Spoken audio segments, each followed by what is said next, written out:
Évangile de Jésus-Christ selon saint Matthieu. Chapitre 6, versets 1 à 6 et 16 à 18.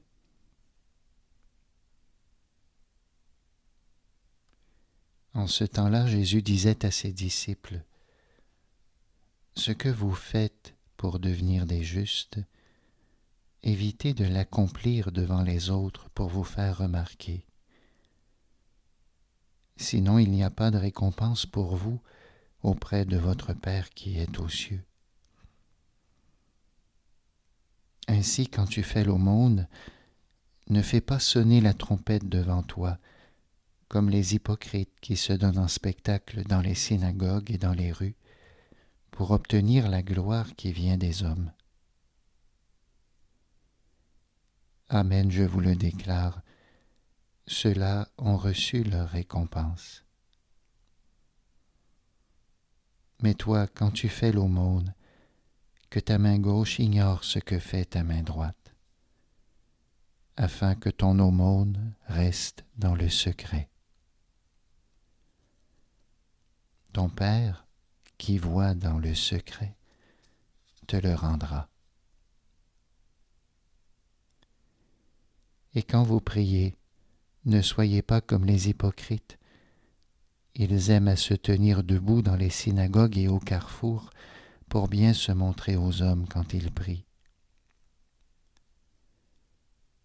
Amen, je vous le déclare, ceux-là ont reçu leur récompense. Mais toi, quand tu pries, retire-toi dans ta pièce la plus retirée, ferme la porte et prie ton Père qui est présent dans le secret.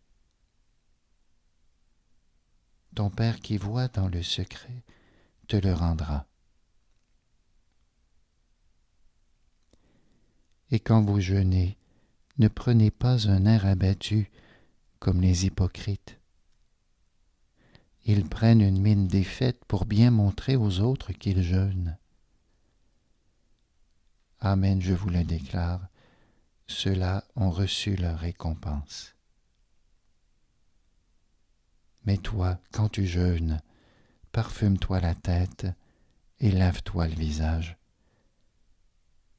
Ainsi ton jeûne ne sera pas connu des hommes, mais seulement de ton Père qui est présent au plus secret.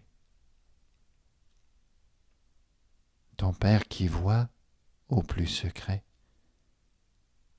te le rendra.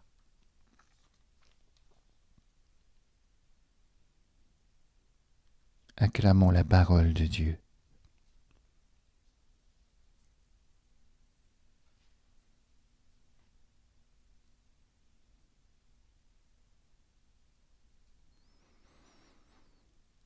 La prière, l'aumône et le jeûne étaient les trois moyens privilégiés pour pouvoir grandir dans la vie spirituelle.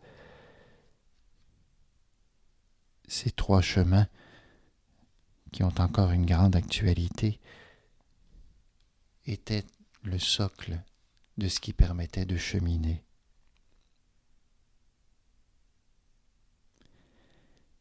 En même temps, Jésus montre à quel point même ces chemins qui sont les plus spirituels peuvent devenir les lieux où nous nous enfermons en nous-mêmes,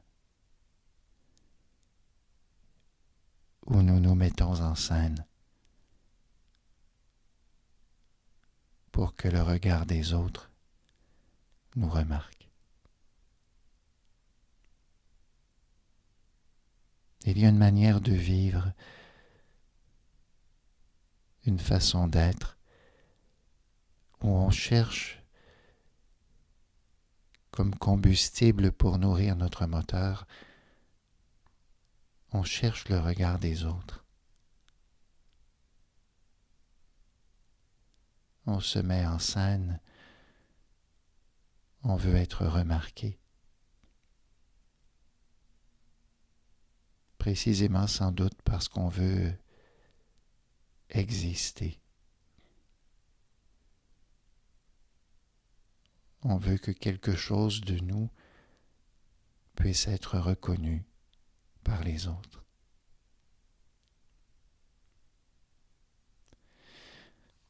En même temps, Jésus ne veut pas que nous soyons prisonniers de nous-mêmes, au fond dans cette coquetterie spirituelle où, en se mettant en scène, notre regard est pris par nous-mêmes et par ce que les autres disent. Dans cette coquetterie, nous sommes en monologue.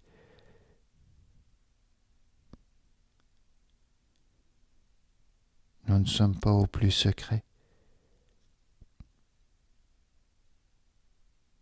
Nous cherchons des projecteurs, une scène, peut-être des applaudissements ou une reconnaissance. Peut-être quelque chose pour se sécuriser soi-même. Rien de tout cela n'est a priori à condamner. C'est une manière de vivre cependant qui nous garde à l'extérieur du plus secret.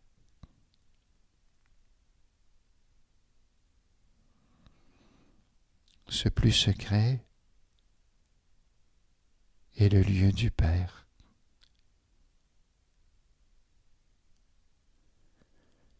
Le lieu où son esprit nous est donné.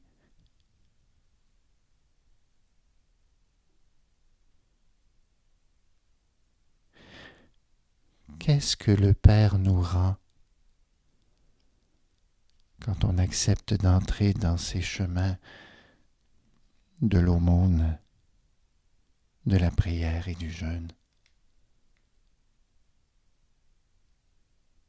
Qu'est-ce qu'il nous rend?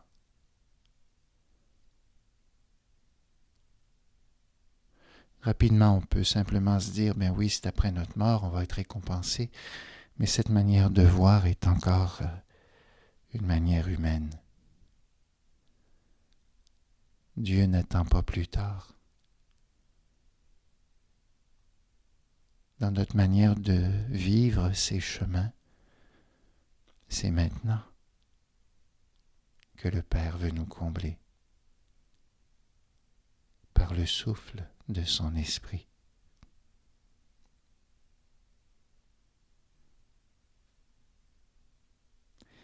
Dans cette aumône,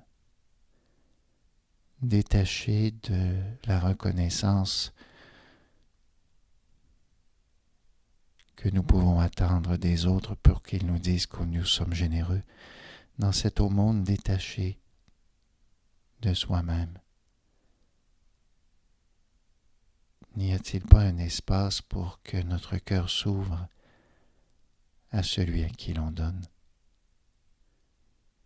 pour que le souffle de l'autre puisse nous être révélé et nous interpeller?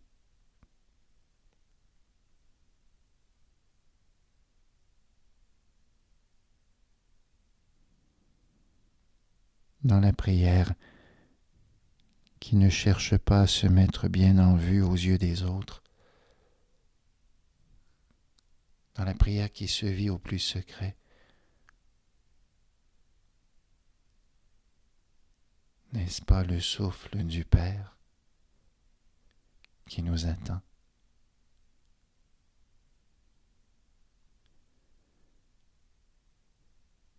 Nous ne sommes pas dans une opération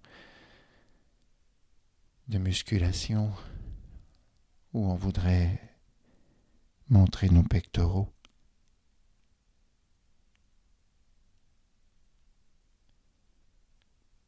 Nous ne sommes pas dans une épreuve où, à maintenir les bras en croix, on peut se rassurer soi-même pour se donner une consistance spirituelle.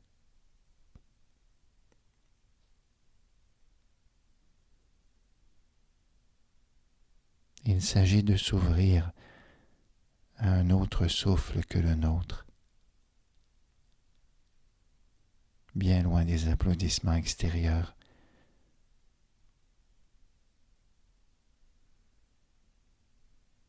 Un souffle vivant.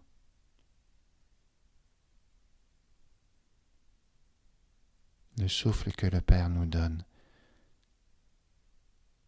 dans ce pain quotidien, dans ce moment présent, dans ce temps d'arrêt.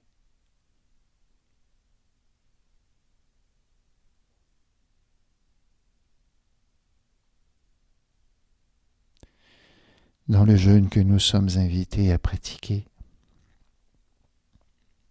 que certains s'imposent même au nom de la santé, au nom de l'apparence à sauvegarder. Dans ce jeûne, n'y a-t-il pas là un chemin pour que nous puissions nous approcher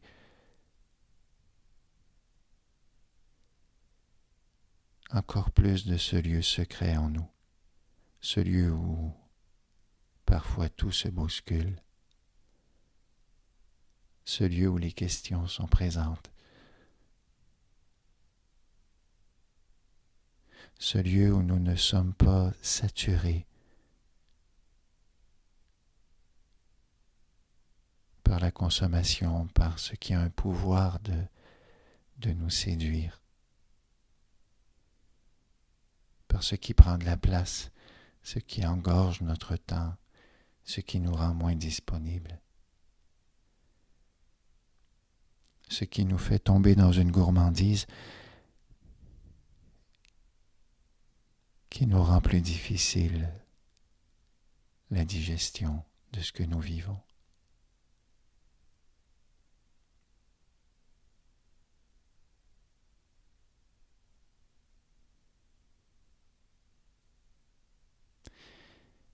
Il y a un détachement à vivre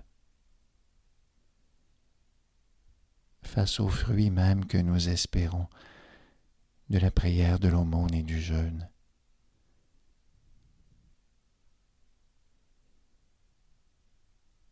Un détachement face aux fruits que l'on veut nous-mêmes nous procurer. Un détachement face au regard des autres. Surtout une gratuité, une disponibilité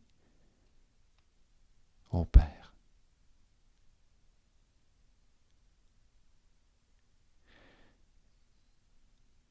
Ne pas se barrer les pattes dans le regard que nous avons sur nous-mêmes, qui constitue un simple monologue. On se regarde dans le miroir, où on regarde les sondages, l'applaudimètre,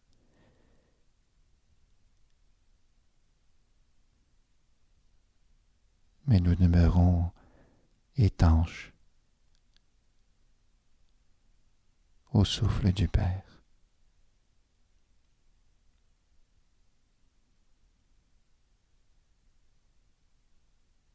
Sur ce chemin, il nous reste d'accueillir que nous sommes fils et filles bien-aimés.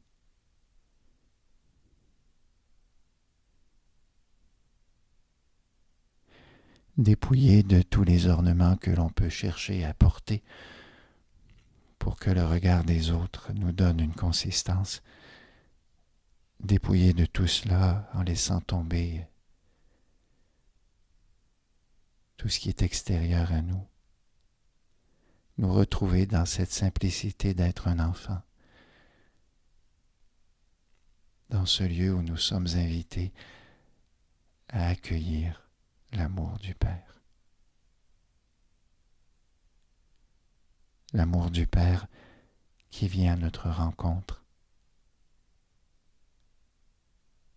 à travers l'autre qui a besoin, à travers la prière où Dieu nous cherche,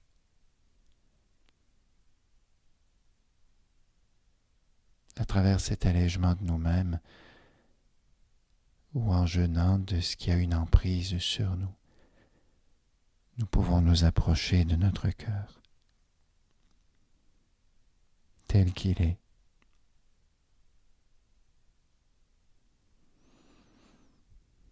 Dans ce lieu qui est fait pour entendre les secrets du Père.